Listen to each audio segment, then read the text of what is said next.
নমস্কার, এমইউ কিচেনে সবাইকে স্বাগতম। আবার চলে এসেছি নতুন একটা ভিডিও আপনাদের সাথে শেয়ার করতে। আজ আপনাদের বানিয়ে দেখাবো মোচার ঘন্ট, একদম নিরামিষ পদ্ধতিতে। চলুন রান্নাটা করে নিচ্ছি। প্রথমেই আমি দুটো মোচা নিয়ে নিয়েছি, সঙ্গে আলু নিয়ে নিয়েছি। দেখুন, প্রথমেই আমি মোচাটা ছাড়িয়ে নিচ্ছি ভালো মতো। যারা মোচা ছাড়াতে পারেন না তারা আমার ভিডিওটা দেখবেন, বুঝতে পারবেন আমি কিভাবে মোচা ছাড়াচ্ছি। ঠিক আছে, দেখুন কত সুন্দর করে আমি এক এক করে ভালো মতো মোচাটা ছাড়িয়ে নিচ্ছি। আপনাদের পুরো মোচাটা ছাড়িয়ে তারপর দেখাচ্ছি। ঠিক আছে, দেখুন কত সুন্দর করে আমি ছাড়িয়ে নিচ্ছি, ভালো করে রেখে দিচ্ছি। পুরোটা ছাড়িয়ে তারপর আপনাদের আমি দেখাচ্ছি। কেমন, এই দেখুন আমি সবগুলো মোচা ছাড়িয়ে নিয়েছি, তারপর আপনাদের আমি দেখাচ্ছি। দেখুন কত সুন্দর করে ছাড়িয়ে নিয়েছি, তাই না? দেখুন আমি আপনাদের দেখে দিচ্ছি আমি কতটা ছাড়িয়েছি আর কতটা রেখেছি। মানে এইখানে যে মোচার মাঝখানের যে কচি অংশটা রেখেছি সেটাও আমি কেটে দেব বটি দিয়ে। ঠিক আছে, চলুন এবার কাটা যাক মোচাগুলো। দেখুন আপনাদের দেখিয়ে নিলাম, এরপর চলুন আমি বটি দিয়ে কেটে নিচ্ছি ভালো মতো। আপনারা চাইলে চপিং বোর্ডে রেখে চাকু দিয়েও আপনারা কেটে নিতে পারেন, কোনো অসুবিধা নেই। আমার কাছে চপিং বোর্ডটা আসলে নেই, তার জন্য আমি বটি দিয়েই কেটে নিচ্ছি। কেমন, দেখুন আমি কত সুন্দর করে কেটে নিচ্ছি। আপনারা কে কে মোচা খেতে ভালোবাসেন অবশ্যই আমাকে কমেন্ট করতে ভুলবেন না। আসলে ব্যাপারটা হলো, মোচা রান্না করা খুব একটা কঠিন নয়। যদি মোচা বাছা যায় খুব তাড়াতাড়ি করে, তবেই আমরা রান্নাটা করে নিতে পারবো, তাই না? মোচা বাছাটাও খুব একটা বড় কথা নয়, যদি একবার শিখে যান তাহলে ভাববেন যে কি এমন রান্না, সবাই পারে রান্না করতে এই রান্নাটা, তাই না? দেখুন আমি মোচার যে কচি অংশটা রেখেছিলাম সেটাও আমি ভালো মতো কেটে নিচ্ছি। ধ্যান রাখবেন যাতে হাত না কেটে যায়। ঠিক আছে, আস্তে আস্তে করে কেটে নেবেন। দেখুন আমি কেটে নিচ্ছি ভালো করে।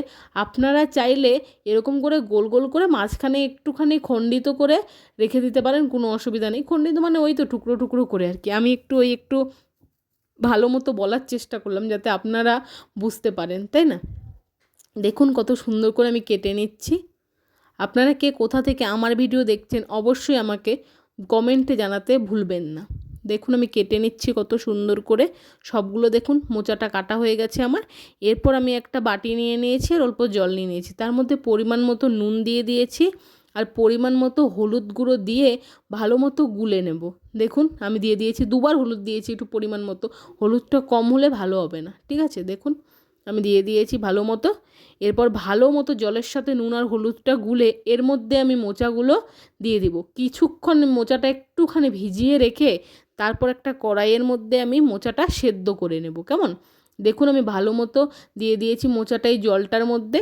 এরপর আমি ভালো মতো কড়াইতে দিয়েও সেদ্ধ করে নেব। প্রথমে একটু চামচ দিয়ে ঘেঁটে একটু ভিজিয়ে নেব। দেখুন আমি ভিজিয়ে নিচ্ছি চামচ দিয়ে ভালো মতো বাটিটার মধ্যে। দেখুন আপনাদের আমি একদম জুম করে কাছ থেকে দেখাচ্ছি যাতে আপনাদের বুঝতে না অসুবিধে হয়। দেখুন এরপর আমি একটা কড়াই নিয়ে নিয়েছি, এই জলসহ মোচাটা আমি ঢেলে দিচ্ছি। কেমন, দেখুন আমি ঢেলে দিলাম। এরপর প্রায় আপনারা 10 থেকে 15 মিনিট সেদ্ধ করে নেবেন। কেমন, 10 থেকে 15 মিনিট সেদ্ধ করে নেওয়ার পরে মানে ঢাকা দিয়ে সেদ্ধ করবেন আর কি। আমি একটু আগে পরে চলে যাচ্ছে কথাটা, কারণ আমি ভয়েস ওভারে বলছি তো, তাই কিছু সময় ভিডিও করার সময় একবারে ভয়েস ওভার দিয়ে দিই আর কিছু সময় ভিডিও করে রেখে তারপর ভয়েস ওভার দিই, তাই না? এই দেখুন মোচাটা সেদ্ধ হয়ে গেছে। এরপর আমি ভালো মতো নেড়ে চেড়ে দেখে নিচ্ছি যে সেদ্ধ হয়েছে কি না। ধরুন কাঁচা রয়ে গেল, তখন রান্নাটা একদমই ভালো হবে না, আর খেতেও ভালো হবে না আর দেখতেও ভালো হবে না। যে কোনো রান্না সৌন্দর্য হলেই যে ভালো হবে সেটাও নয়, আবার যে কোনো রান্না দেখবেন সৌন্দর্যও ভালো হয় আবার খেতেও ভালো হয়, তাই না? দেখুন আমি মোচাটা ভালো মতো সেঁকে নিচ্ছি জলটা মোচার। একটা ঝুড়ি নিয়ে নিয়েছি, ঝুড়ি মানে কি ওই আটা ছাঁকনিগুলো হয় না, ওগুলোর মধ্যে আমি জলটা ভালো মতো ছেঁকে নিচ্ছি মোচার। দেখুন আমি ছেঁকে নিয়েছি ভালো মতো। এবার দেখুন আলুগুলোও টুকরো টুকরো করে কেটে রেখেছি। এরপর কড়াই গরম বসিয়ে দিয়েছি, কড়াই গরম হয়ে গেছে। এরপর সর্ষের তেল দিয়ে দিয়েছি পরিমাণ মতো। এরপর তেল গরম হয়ে এলে তেলের মধ্যে আমি তেজপাতা ফোড়নে দিয়ে দেব। দেখুন দিয়ে দিলাম। এরপর দিয়ে দিচ্ছি দুটো শুকনো লঙ্কা। এরপর দিয়ে দিব গোটা জিরে ফোড়নে। দেখুন এবার ভালো মতো একটু নেড়ে আলুগুলো আমি দিয়ে দেবো এর মধ্যে। ভালো মতো দিয়ে দিয়েছি আলুগুলো। এরপর নেড়ে চেড়ে নেব ভালো মতো, একটু আলুটা ভাজা ভাজা হয়ে আসবে তারপর আপনাদের দেখাবো। ঠিক আছে, দেখুন একদম ভালো মতো একটু নাড়াচাড়া করে নেবেন, ভাজা ভাজাও করে নেবেন। দেখুন পরিমাণ মতো আমি নুন দিয়ে দিলাম এবার আলুর মধ্যে। নুন দিয়ে ভালো মতো একটু নেড়ে নিচ্ছি। কেমন, দেখুন আপনারা চাইলে আলুর সাথে মোচাটাকেও সেদ্ধ করে নিতে পারেন, মানে সরি মোচার সাথে আলুটাকে সেদ্ধ করে নিতে পারেন, তাই না? আগে পরে হয়ে যাচ্ছে কথাটা। দেখুন এবার আমি আপনাদের দেখিয়ে দিলাম ভালো মতো। এরপর দেখুন আরও একবার নেড়ে নিচ্ছি। আপনারা কে আলু খেতে ভালোবাসেন অবশ্যই আমাকে বলবেন। আলু কে না ভালোবাসে, সবাই ভালোবাসে, তবুও কিছু কিছু মানুষ আছে যে আলু পছন্দ করে না। দেখুন আলুটা আমার ভাজা ভাজা হয়ে গেছে, এটা আমি আর ঢেকে ভাজিনি। এরপর দেখুন আমি একে একে সব মশলা দিয়ে দেবো। দেখুন জিরের গুঁড়ো, লঙ্কার গুঁড়ো আর হলুদ গুঁড়ো দিয়ে দিয়েছি, আর একটু সামান্য জল দিয়ে দিয়েছি। এরপর মশলাটার সাথে আলুটা একদম কষিয়ে নেব ভালো করে। দেখুন কত সুন্দর লাগছে, আর এই মশলা যখন আমরা দেই এই তেলের মধ্যে তখন এত সুন্দর সেন্ট বেরোয় বলার মতো নয়। দেখুন এবার সেদ্ধ করে রাখা মোচাটাও আমি সঙ্গে সঙ্গে দিয়ে দিলাম ভালো মতো। এরপর সব কিছু একটু নেড়ে চেড়ে নেব খুব সুন্দরভাবে, আর গ্যাসের ফ্লেমটা একটু কম রাখবেন, তাহলে দেখবেন রান্নাটাও সুন্দর হবে আর নিচ থেকে লেগে যাবে না, ঠিক আছে? আর আপনারা যদি সাদা তেলে রান্না করেন একটু লেগে যাওয়ার চান্স থাকে, কারণ সাদা তেলে সব জিনিসই একটু একটু লেগে যায়। তবে রান্না করারও টেকনিক আছে যে কিভাবে লাগবে না বা অন্য কিছু, তাই না? দেখুন কত সুন্দর করে আমি দিয়ে দিয়েছি, এবার ভালো মতো নেড়ে চেড়ে নিচ্ছি। দেখুন কত সুন্দর লাগছে। এরপর আমি দিয়ে দিব সানরাইজের শাহি গরম মশলা। দেখুন এবার শাহি গরম মশলাটা আমি ছড়িয়ে দিচ্ছি সবার শেষে। আপনারা চাইলে এটা বাড়িতেও বানিয়ে রাখতে পারেন। আর শাহি গরম মশলা কে বানায় বলুন এখনের সময় বাড়িতে, সবাই তো কিনেই নেয়, তাই না? দেখুন আমি শাহি গরম মশলা দিয়ে এরপর ভালো মতো নাড়াচাড়া করে নিচ্ছি।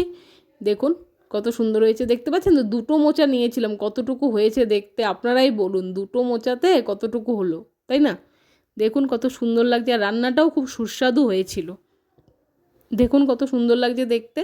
এরকম মোচার ঘন্ট একবার অবশ্যই নিজেদের বাড়িতে আপনারা ট্রাই করে দেখবেন, তারপর আমার কমেন্ট বক্সে এসে বলবেন। দেখুন রান্নাটা আমার কমপ্লিট হয়ে গেছে, এবার একটা ছোট্ট গামলায় নামিয়ে নেব। দেখুন আমি নামিয়ে নিচ্ছি। আর ভিডিও ভালো লাগলে অবশ্যই আমাকে কমেন্টে জানাতে ভুলবেন না, কেমন? দেখুন কত সুন্দর লাগছে দেখতে। আপনারা যদি এরকম সুন্দর সুন্দর ভিডিও দেখতে চান অবশ্যই আমাকে জানাবেন কমেন্টে, ঠিক আছে? ভিডিও ভালো লাগলে অবশ্যই লাইক কমেন্ট শেয়ার সাবস্ক্রাইব করতে ভুলবেন না। আর চ্যানেলে নতুন হয়ে থাকলে অবশ্যই সাবস্ক্রাইব করে পাশের বেল আইকনটি বাজিয়ে দেবেন, তাহলে এরকম সুন্দর সুন্দর ভিডিও আপনারা পেয়ে যাবেন। আমার চ্যানেলে অনেক সুন্দর সুন্দর এরকম রেসিপির ভিডিও রয়েছে, আপনারা চাইলে চ্যানেলে ভিজিট করে অবশ্যই দেখে আসতে পারেন।